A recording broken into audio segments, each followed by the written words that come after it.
ዛሬ ከምሽቱ 4 ሰዓት ላይ በጉጉት ሲጠበቅ የነበረው የ2026 የዓለም ዋንጫ በይፋ ይጀምራል። የዘንድሮን የዓለም ዋንጫ ልዩ የሚያደርገው አርቲፊሻል ኢንተለጀንስ ወይም ደግሞ ኤአይ ነው። ዓለም ዋንጫና ኤአይን ምን አገናኛቸው?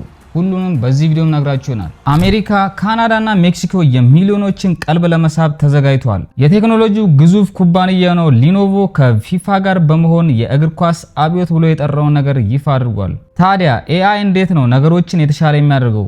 ዛሬ በ2026 ላይ ተግባራዊ የሚሆኑ እጅግ በጣም አስገራሚ 4 የኤአይ ቴክኖሎጂዎችን እንመለከታለን። የስታዲየም መንትዮች ወይም ዲጂታል ትዊንስ እና የደጋፊዎች ሰላም። በመጀመሪያ ደጋፊው ስታዲየም ሲደርስ ምን ይገጥመዋል?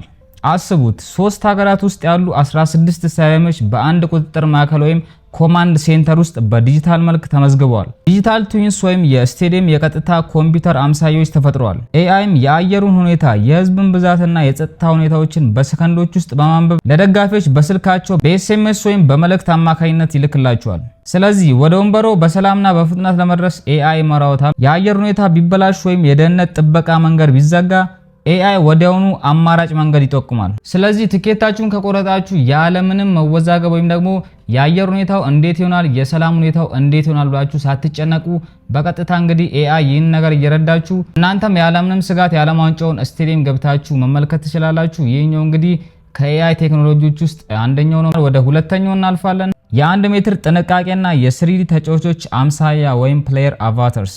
በአሁኑ ሰዓት ላይ በየሊጉ የምናየው የኦፍሳይድ መስመር መሳል ሰልችቶናል። ነገር ግን በ2026 የዓለም ዋንጫ ላይ ሊኖቮና ፊፋ ሌላ ተአምር ይዞ መጥተዋል። በውድድሩ ላይ የሚሳተፉ 48ቱም ሀገራት ተጫዋቾች በሙሉ በ3D ስካነር ሰውነታቸው ተጠንቷል። ይህም ማለት እያንዳንዱ የ48ቱም ሀገር ተጫዋቾች መልካቸው ወይም ደግሞ ሙሉ አቋማቸው በ3D ስካን ተለይቷል ማለት ነው። ይህም ለምን እንደሚጠቅም አሁን ነግራችኋለሁ። በአንድ ተጫዋች አካል ላይ 10,000 የሚጠገቡ የዳታ ነጥቦች ወይም ዳታ ፖይንትስ ተወስደዋል። ይህም ማለት በ1 ወይም በ2 ሚሊሜትር ልዩነት የተጫዋቹን ትክክለኛ የሰውነት ቅርጽ ኮምፒውተሩ ያውቃል። በቫር ስክሪን ላይም ዝም ብሎ ያሻንጉሊት ሳይሆን እውነተኛ የተጫዋቹን ትከሻ፣ ጉልበትና እንቅስቃሴ በከፍተኛ ጥራት እናያለን። የካሜራዎቹ ፍጥነት ፍሬም ፐር ሰከንድ ከተራ የቴሌቪዥን ካሜራዎች በጣም የላቁ በመሆኑ ውሳኔዎቹ ፍጹም ፍትሃዊና ከእይታ መንቀጥቀጥ ወይም ጂተር 50% የጸዱ ይሆናሉ።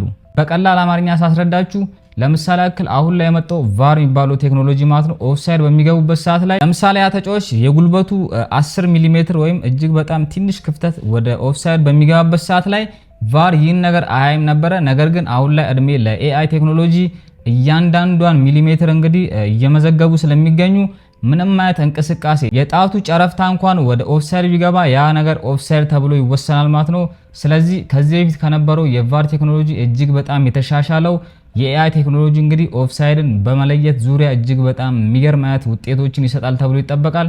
አሁን ደግሞ ወደ ሶስተኛው እናልፋለን። ሶስተኛው ምን አይነት ቴክኖሎጂ ነው የሚለውን አሁን ነግራችኋለሁ። ክሪስታል ሳይንስ እና የአሰልጣኞች ሚስጥራዊ የጦር መሳሪያ። የማሽን ለርኒንግ ኢንጂነሮች እንደሚሉት አተሞች ወይም አተምስ በአንድ ሞለኪውል ውስጥ እንዴት እንደሚደራጁ የሚያጠናው የክሪስታል ሳይንስን መነሻ በማድረግ የኳስ ተጫዋቾችን እንቅስቃሴ የሚተነብይ ኤአይ ሰርተዋል። 11ዱ ተጫዋቾች ሜዳ ላይ የሚሰሩት ቅርጽ ልክ እንደ አተም ተቆጥሮ ኤአይ የቡድኑን የተቃራኒ ጥቃት ወይም ካውንተር አታክ ስኬታማነት አስቀድሞ ይተነብያል። ተጫዋቾቹ ከኳስ ውጭ የሚያደርጉትን ሩጫ ወይም ደግሞ ኦፍ ቦል ረን ሳይቀር በመተንተን ለአሰልጣኞች በታብሌቶቻቸው ላይ በደቂቃ ውስጥ መረጃ ያደርሳል። አሰልጣኞችም ጨዋታውን እያዩ ሳይሆን ስክሪን እያዩ ውሳኔ የሚወስኑበት ዘመን መጥቷል ማለት ነው። እንደነገርኳችሁ እንግዲህ 11ዱንም ተጫዋቾች ማለት ነው ምን አይነት እንቅስቃሴ እያደረጉ ነው፣ ካውንተር አታክ ላይ ምን ያህል እየተንቀሳቀሱ ነው። ይህም ያ እንግዲህ እያንዳንዱን የ11ዱን ተጫዋቾች እንቅስቃሴ ላይቭ ዳታ ለአሰልጣኞቻቸው ወደ ታብሌታቸው ይልካል። አሰልጣኙም ጨዋታውን ቆሞ ከሚመለከት ቁጭ ብሎ ታብሌቱ ላይ እያንዳንዱን እንቅስቃሴ በመመልከት የትኛውን ተጫዋች መቀየር እንዳለበት፣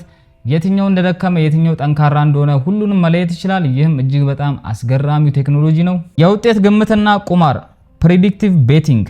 ብዙዎቻችን የዓለም ዋንጫ ሲመጣ ውጤት መገመት እንወዳለን። ታዲያ ኤአይ ውጤቱን ቀድሞ ሊያውቅ ይችላል? አዎ። ባለሙያዎችም አሁን ላይ ራሳቸውን የኤአይ ሞዴሎች በመስራት ፋንታሲ ፉትቦልና ውርዶችን እያሸነፉበት ነው። ነገር ግን እዚህ ጋር ተጠንቀቁ። የውርድ ድርጅቶች ወይም ቡክ ሜከርስ ማሽን ለርኒንግ መጠቀም ከጀመሩ 75 ዓመት አልፏቸዋል። የነሱ ኤአይ ከእርሱ የበለጠ ሰፊ ዳታ ስላለው እሱን ማሸነፍ እጅግ በጣም ከባድ ነው። ስለዚህ ኤአይን ተጠቅመን ፕሬዲክቲቭ ወይም ደግሞ የተለያዩ ቤቲንጎችን እናሸንፋለን የምትሉ ካላችሁ በጣም ጥንቃቄ ያስፈልጋል። ምክንያቱም የነሱ ማሽን ለርኒንግ ወይም የአወዳዳሪዎቹ ማሽን ለርኒንግ ከዛሬ 75 ዓመት በፊት ነው የሚጠቀሙበት። ስለዚህ ምንም ማለት AI ብትጠቀሙ ያን ነገር ገምታችሁ እንግዲህ ቤቲንጉን ማሸነፍ አትችሉም። ሲጀመር ቤቲንግ ይባል ነገር አይበረታታም ወይም አይመከርም። እኔ እዚህ ጋር የነገርኳችሁ እንግዲህ ከዓለም ዋንጫውና ከAI ጋር የተያያዘ ጉዳይ ስለሆነ እንጂ ያቀርብኩላችሁ ቤቲንግ እና ቁማር እጅግ በጣም የተወገዙ ነገሮች ናቸው። በፍጹም ማንም እንዲጠቀም አልመክርም። አምስተኛና የመጨረሻው ደግሞ አዲዳስ ያዘጋጀው ትራዮንዳ የተባለው ኳስ እጅግ በጣም አስገራሚ ቴክኖሎጂዎች አሉት። ከዚህ በፊት ካያችሁት ኳሶች የተለየ ነው ማለት ነው። ይህም የመጀመሪያው እጅግ በጣም አስገራሚ ነገር ቻርጅ ይደረጋል። ይህ ኳስ በቻርጅ ነው ማለት ነው የሚሰራው። ሌላኛው ደግሞ እዛ ኳስ ውስጥ የተደበቀ ቺፕ አለ ማለት ነው። ይህም ቺፕ እጅግ በጣም ብዙ አይነት ዳታዎችን በውስጡ የሚይዝ ነው። እንዲሁም ይህ ኳስ ለተጫዋቾችም እንዳያስቸግር ተደርጎ ነው የተሰራው። ከዚህ በፊት ትዝ ይላችሁ ከሆነ የ2010 የዓለም ዋንጫ ላይ ጃቡለን የተባለችው ኳስ እጅግ በጣም ብዙ ትችቶች ቀርቦበታል። ነገር ግን የዘንድሮ ዓለም ዋንጫ ላይ የቀረበው ትራዮንዳ የተባለው ኳስ እጅግ በጣም በሚገርም ቴክኖሎጂዎችና በሚገርም ዲዛይን የተሰራ ነው። ሌላኛው ስለ ስሙ ማወቅ ከፈለጋችሁ ትራዮንዳ የሚለው ስም የመጣው ከሶስቱ አዘጋጆች ነው። ትራ የሚለው ቃል እንግዲህ 3 የሚለውን የሚተካ ነው። ኳሱ ላይ እንደምታዩትም የተቀመጡት ቀለሞች አሜሪካ፣ ሜክሲኮ እና ካናዳን የሚወክሉ ናቸው። ታዲያ AI የእግር ኳስን ውበት ያጠፋ ይሆን? ሁሉም ነገር አስቀድመን ከገመትነው ጨዋታው ምን ጣዕም ይኖረዋል? AI ጨዋታውን የበለጠ ፍትሃዊ ሊያደርገው ይችላል። ነገር ግን ታላላቅ ታሪኮችን የሚጽፉት አሁንም ተጫዋቾቹ ራሳቸው ናቸው። እናንተስ ምን ታስባላችሁ? AI እግር ኳስ ውስጥ መግባቱ ጨዋታውን ያሳምረው ይሆን ወይስ ደግሞ እጅግ በጣም የሚያስጠላ ያደርገዋል? ሐሳባችሁን ኮሜንት ላይ አስቀምጡልኝ። ለዛሬ ይዤላችሁ የመጣሁት አጭር መረጃ ይህን ይመስላል። የቢዝነስ ሰዎች ወይም ደግሞ ቢዝነስ መስራት መጀመር የምታስቡ ካላችሁ እንዴት ያለምንም ወጪ ስልካችሁ ወይም ደግሞ ኮምፒውተራችሁን በመጠቀም በነፃ የAI ማርኬቲንጎችን መስራት እንደምትችሉ ቪዲዮ ሰርችላችኋለሁ። ኢንዲስክሪፕሽን ላይ አስቀምጬላችኋለሁ። ገብታችሁ መመልከታችሁ እንዳትረሱ። በሌላ በተመሳሳይ ቪዲዮ እስከምንገናኝ ድረስ ሃስታ ላ ቪስታ።